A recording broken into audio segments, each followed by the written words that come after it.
be talking today a little bit about my PhD work. I'll be taking you through some background to that, some specific hypotheses, a little bit about the assessments that I'm doing, and some preliminary results based upon those. Is this the clicker here, is it? So, to start with, my PhD is funded by the MNHR through the Biomedical Research Unit at Newcastle University. And I'm, as Richard said, I'm a PhD student under Professor Lynn Rochester in the Human Movement Science team. I'm currently 13 months through my PhD. And my PhD is based upon some pilot work that was performed by the Human Movement Science team prior to my arrival. And this pilot work showed that people with Parkinson's disease do not attend to their environment as much as healthy controls when walking. And I'm interested in progressing this research in order to understand more about the underlying mechanisms involved in this inattention. Now, the overall hypothesis, the overarching hypothesis for my PhD is that visual motor control will be impaired in Parkinson's disease during walking, and that this will be related to specific cognitive domain impairments, such as impairment of attention. Now, you might ask, why am I interested in vision? And the reason is because adults, as they become more reliant upon vision for postural stability with age, as shown on this graph here. And the deterioration of vision predisposes older adults and people with Parkinson's disease to falls. And approximately 40 to 70% of people with Parkinson's disease fall each year. And the falls risk is increased with visual and cognitive impairments.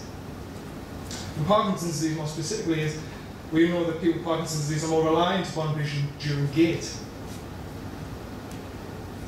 Now, Parkinson's disease is known for its cardinal motor symptoms. We've heard a little bit about this morning: rigidity, bradykinesia, tremor, postural instability, gait impairment as well. But visual symptoms are becoming more known that visual symptoms are common in Parkinson's disease. And a recent study here in Newcastle involving Professor Byrne as well showed that 75% of people with Parkinson's disease have at least one visual symptom. And there's some visual symptoms here listed on the slide. Now, vision is an important part of our bottom-up attentional processing system, which is how we initially get information about our environment through our eyes into our brain for further higher cognitive processing. Now, in Parkinson's disease, basic visual functions such as visual acuity and contrast sensitivity, these are visual acuity is how clearly we can see an area of interest, and contrast sensitivity is how well we can differentiate between the edges of that object and the background of that object. We see in Parkinson's disease that these are quite often impaired. And structural changes and impairments of bottom-up processes impact on the quality of information, sensory information, that is passed to our higher cognitive domains. Now, cognition in Parkinson's disease is something that initially was believed not to be impaired in Parkinson's disease. But we now know that that is incorrect, and that Parkinson's disease is associated with cognitive impairments involving many domains of cognition, such as the ones mentioned here on the slide. Now, cognition involves our top-down attentional processing system. It interprets those bottom-up sensory signals and makes decisions about appropriate motor organization, motor planning, motor output, motor commands. Essentially, it tells our body and our eyes where to move, and our eyes tells us what to attend to. Now, eye movements in Parkinson's disease as well are known to be commonly impaired early in the disease process, with up to 75% of Parkinson's patients seeing eye movement impairments. Now, if we break eye movements into two sections, we can have saccades and fixation. Now, saccades are fast eye movements. These are eye movements that are used to shift our area of focus to different areas of interest in our environment. And fixations are pauses on those areas of interest in order for us to gather information about those areas. And together these make up what I'm terming visual sampling. these two in combination allow us to take snapshots, if you will, of the environment and build up a cognitive mental map of our environment for us to safely navigate through it. And these are, as I've said, commonly impaired in Parkinson's disease, and just a few impairments here that are listed. And impairments are related to cognition, as people with Parkinson's disease are known to have an impaired ability to suppress irrelevant information to the task they're performing. So they will look at irrelevant areas of interest that are not related to the task at hand. And that's seen in increased anti-saccade errors. They also require longer time for visual motor processing, which is seen in increased fixation durations as well. These eye movement impairments are also, eye movements in general are related to vision as well. As I said, we need to shift our, move our eyes to areas of interest in order to align our, an area around our retina called our fovea, which is a very small area, align that with areas of interest in the environment for us to get high quality information from the our bottom-up processing systems. And I'll show some videos demonstrating some of these eye movement impairments in some of my participants. So here we see a healthy control's eye, and he is going to be completing one of my gait tasks in the laboratory. And you'll notice the frequency of saccades. It's quite frequent amount of saccades he'll make. They'll be quite fast, over quite large distances, and there'll be short pauses in between these eye movements. So I'll just press play.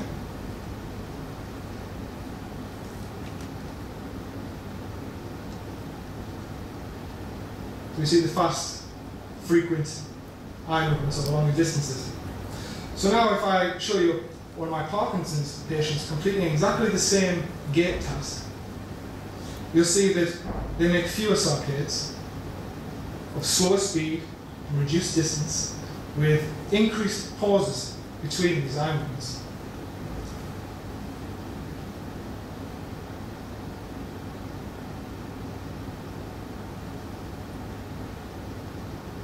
And again, that's exactly the same task as the healthy control completed there. And these eye movements are governed by an overlapping bottom-up and top-down attentional processing system. And essentially, a stimulus or an area of interest is picked up by our visual system where information comes in a bottom-up reflexive identification manner. And this is integrated into a cognitive voluntary selection, top-down attentional control system. And then that is then processed, and we select motor commands, and that leads to an appropriate motor output, such as, say, gait. Now in Parkinson's disease, we see motor impairments, such as the ones mentioned here.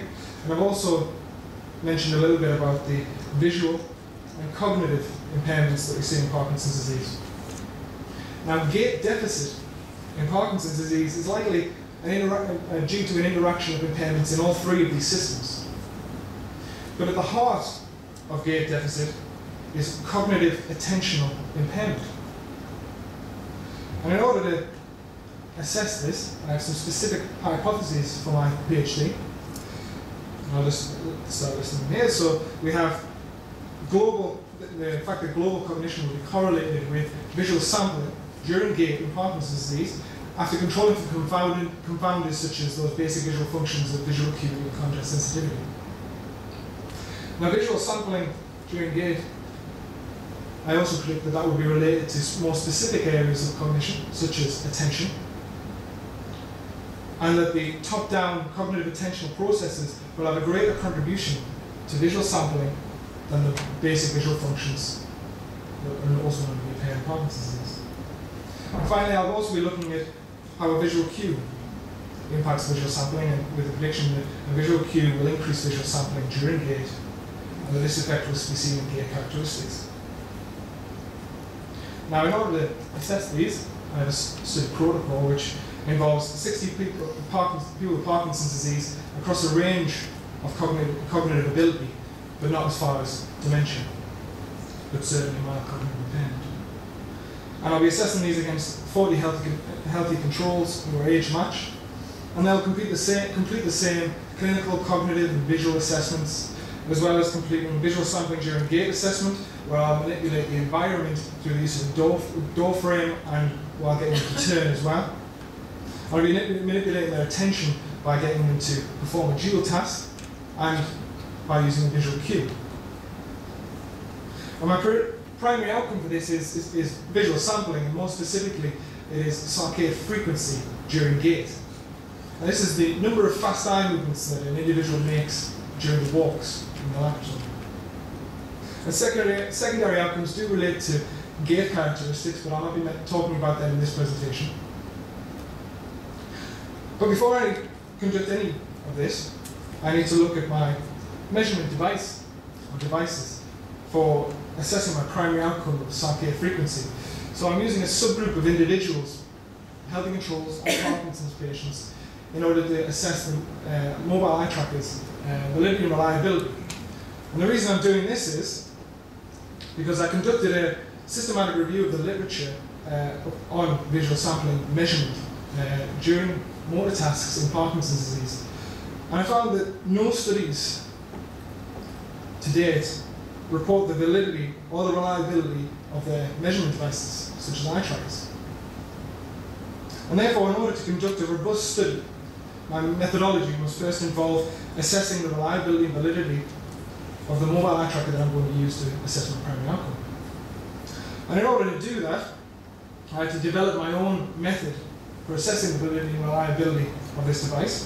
So this is the testing board that I use, and subjects look between two targets at set distances of 5, 10, and 15 degrees. They do this horizontally and vertically, and they do this while sitting with the chin rest in place, while standing still, and while walking on a treadmill. And they move their eyes between these 2 points in time with an auditory cue, which is a beeping sound that goes off once a second. And they perform this task in 2 sessions, approximately a week apart. And I then check the differences in the distance of the eye movements as measured by the mobile eye tracker compared to the set distances on the board. Now the results, here you can see the 5, 10, and 15 degree eye movements made by 9 healthy control subjects that I've tested so far. And overall, the accuracy of the eye movements is, on average, approximately 3 degrees, showing that we can pick up eye movements to a fairly accurate degree, showing that it is valid for what we need to test it and use it for. And that the difference between the sessions, so the difference between one session and the other, is also approximately 3 degrees, so that it is a valid and reliable piece of equipment. And granted, it is more reliable, more valid at lower distances, such as 5 degrees. You'll notice the tighter grouping of eye movements made there. But we do see similar validity and reliability during all the tasks, the sitting, the standing, and the walking. And now that I know that the measurement device is valid and reliable, I can be sure that the gait testing will be as robust as it can be. So my participants are going to perform walks under different conditions. So as I said, I manipulate the environment by using a door and getting them to turn. So I have them to perform straight walks with a door frame in place, straight walks in a door frame in place while turning as well. And I also manipulate the task complexity and their attention strategies by using a dual task. And the dual task that I'm using is number repetition. So participants listen to numbers as they complete the walks and then repeat those numbers at the end. And these numbers are set to the maximum digit span that these individuals can perform in sitting. And I'm using a mobile eye tracker, as supported by Cristiano Ronaldo here, and I'm synchronizing this with our 3D motion capture system. And I'm doing this because I need to know not only where the eyes are moving, but also where the head and body are moving. Because, for example, if the eyes aren't moving very much and the head and body are moving a lot, this could be a compensatory mechanism I need to know about this. So, and I'll show you a video of these two working in synchronization. Here we see an individual completing a walk through our door frame, which are those red and green lines in the center of the screen there. And you see that we can track their body movements, their feet, their hips, their shoulders, their head. And that red line that's coming down from the top of their head there, that's their gaze. That's where their eyes are moving. So you notice they look at the ground a few times before they walk through the door and then they complete the walk. And that gaze line comes directly from the mobile eye tracker. And we see here, this is the spatial data where we get that data from. So it picks up this crosshair in the middle of the camera there, you see. And this is one of my healthy controls completing a single task straight walk in the laboratory. And you'll notice when he completes this walk that he looks down to the ground at least 2 times when he completes, as he's walking. So let's play with the video. So he's attending to his environment in a task-related, goal-oriented manner. And now if I show you a Parkinson's patient performing exactly the same task, you'll notice that they make no eye movements away from the wall directly in front of them. They are not attending to any relevant information in the environment. And this reduction in eye movements and reduction in visual attention may be caused by reduced cognitive ability. So therefore, I'm assessing participants with global cognitive assessments such as the MOCA and the Addenbrooks, which many of you will be familiar with. And I will correlate between the saccade frequency during the walks and the global cognitive scores of my participants. And I'll also be controlling, as I've said, for confounders such as visual acuity and contrast sensitivity. And I'll do this once I have a larger cohort. And I'm also assessing for more specific cognitive domains such as attention, which I'm using the CDR cognitive attention battery. I'll be looking at visual spatial ability using the judgmental line orientation and the VOS, the visual object and spatial perception battery, and also executive function using the clocks, Wells clocks 1 and 2. I'm also assessing, as I've said, visual acuity with the log MAR visual acuity vision chart and the log CS vision chart as well. And I'll be correlating attention and visual/visual spatial outcomes with visual sampling with the saccade frequency, to look at whether the top-down attentional cognitive processes have a greater impact on saccade frequency than some of the more structural bottom-up processes. My preliminary results are showing, let's skip past. Preliminary results here, bear with me, it's a big table, are showing that based on the first 10 Parkinson's subjects that I've assessed so far, global cognition is reduced in these Parkinson's subjects. But they have mild motor symptoms, and it's quite a heterogeneous sample with disease duration varying at the minute. And the Parkinson's subjects also have higher fear of falling and depression scores as well.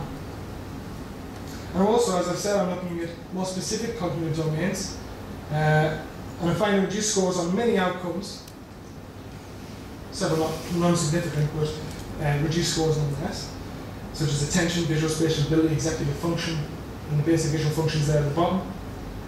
And I would expect to find these differences. As I've said, the research shows that these differences are impaired in Parkinson's disease. But I'm beginning to see that specific cognitive domains may be more impaired in Parkinson's disease than basic visual functions. So here, attention, executive functions seem to be more significantly impaired. And I will correlate again, I will correlate these outcomes with saccade frequency once I have a larger cohort collected. Now the primary outcome, as I've said, is saccade frequency. And what we see here is similar to the videos that I've shown, that Parkinson's disease subjects do make fewer saccades per second than controls when walking and when walking with an environmental change of the door frame. But Parkinson's patients make less change to their saccade frequency with an environmental change, such as the door frame, and also with task complexity change of completing a dual task. And again, I'll correlate this saccade frequency with those global cognitive scores and those other specific outcomes once I have a larger cohort collected. But the preliminary results are looking good. And it's likely that these reduced saccadic frequency here are related to the reduced cognitive function in these participants. Now, one method that we're looking at visual cues as well. And many of you will be familiar with visual cues. These range in their application. We have go from basic things such as tape lines on the floor to more advanced technology such as laser beam visual cues and things. And they're used clinically to ameliorate gait disturbances such as fascination and freezing of gait, and ultimately used to prevent falling in Parkinson's disease. However, we do not understand a lot about the mechanisms that underlie these gait changes, or why some people will respond well to visual cues and why others don't. So I'm getting my participants to complete the same walks as in the previous part of the study. Straight walking and straight walking with a door frame with an environmental change. And with an intentional draw of adding a visual cue, which is taped black lines placed approximately 50 centimeters apart. That's about an average stride length. And these are highly salient because they're black lines on a white background, highly salient visual cues. And subjects are asked to step over the lines as they complete these walks. And I'll show you some videos now of some of the participants doing this. So this is a healthy control participant completing one of these walks with a door frame in place with the visual cue. And you see that they make several eye movements and fixations on the cue. They're attending to the cue while they complete the walks. Granted, it's not, if we remember back to the previous video, it's not many more eye movements than they made in the straight walks that they completed before, but they are attending the cue in a goal-oriented manner. And Parkinson's, if we look at a Parkinson's patient completing exactly the same walk with the visual cue, with the door frame in place, we'll see, if you remember back to the previous video, you'll see that they make more saccades with a visual cue. And that they're attending to the cue. They're attending to the ground in front of them. This is a task-relevant attention, goal-oriented attention. And this is reflected in some of the preliminary results. We see that change in saccade frequency, this is the number of saccades that were made without the cue versus the number that are made with the cue in place. And we see that the healthy controls don't really change their saccade frequency with a visual cue. But the Parkinson's disease patients do increase the amount of saccades, the amount of visual sampling that they do in a goal-oriented manner with the visual cue. And again, I'll be doing this in a larger cohort, so we'll see more differences hopefully. But we're starting to unravel some of these cue mechanisms, and this may provide an indicator for who will respond well with a visual cue and who won't respond to a visual cue. Now to summarize, my preliminary results are showing that my mobile eye tracking device is valid and reliable for use with older adults. That Parkinson's subjects are making less frequent saccades, as we have seen before when walking. That the Parkinson's disease subjects are less flexible in their visual sampling strategies when walking. And that the controls and PD participants differ in their top-down and bottom-up processes. And finally, that a visual cue does alter visual sampling in Parkinson's disease. It increases visual sampling. And I'd just like to say thank you to my supervisors, Professor Lynn Rochester, Dr. Sue Lord, Dr. Brooke Gallagher, and the rest of the Human Movement Science team. And if you'd like any more information or any information on any projects that we're currently doing, you can follow us at Twitter or at HMST.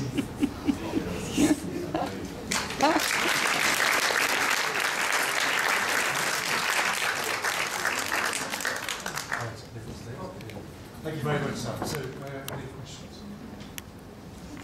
Lisa? I thought it was a lovely talk, and you really presented it very clearly and gave us a feel for what you're doing. The only sort of question I have is, I remember from my dim and distant past about power of attention testing on the CDR program, and it is a vision test. It is. And how are you going to be able to decide whether or not some of these problems are related to the speed of the eye movements and the saccades, or the concentration of that? Have you got is there any other way of assessing power of attention without a visual test? That's the difficulty, I think, with any cognitive test, I think. I mean, there's been some work even looking at standard for impairment tests as well. I'm not sure how we can really get around that, but we are controlling for basic visual functions as well. I mean, they're the auditory ones, Yeah. I think other way of doing it. That auditory ones could be useful there as well, yes. It's just when you come to writing this Yes. up, you'll stumble on that, so I think it will be... Yes, and I think you're right, yes, and I think that's a valid point there. Yeah. Okay, yes, we know. I agree, I thought that was really well explained. Thank you. A couple of points. It sounds like you might be developing a predictive tool for predicting Parkinson's disease and dementia. I mean, the tracker perhaps might be part of it. I mean, that has been work on that in other groups looking at using eye tracking for all the diagnostic terms. But I'm specifically not looking at that at the minute. But that, in the future, that could be done by other groups using this technology. Yes, you can have one more. Go on. My neighbour here, Trish, asked much more interesting questions for me. Is it simply because the patients are walking more slowly? Well, the previous with the pilot work that was done didn't really show any difference there, because if they were walking more slowly, you would expect someone walking more slowly might actually get more eye movements during the walk because of the fact that they've got longer to make eye movements. And they are walking more slowly again in my testing as well. But they're still not making as many. I would expect to do the other way, as I've said, more because they've got longer time. Yeah. Am I still okay to let my patients drive?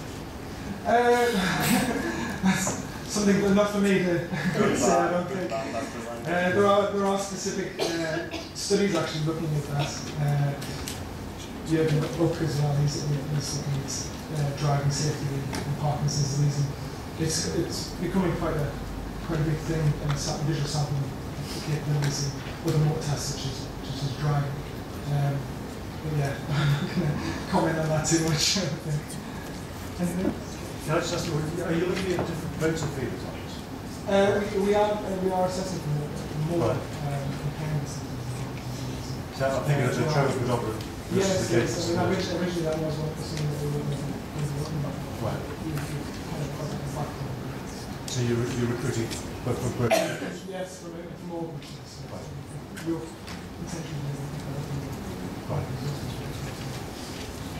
Is that? Excellent. Thank you very, very much. Thank you.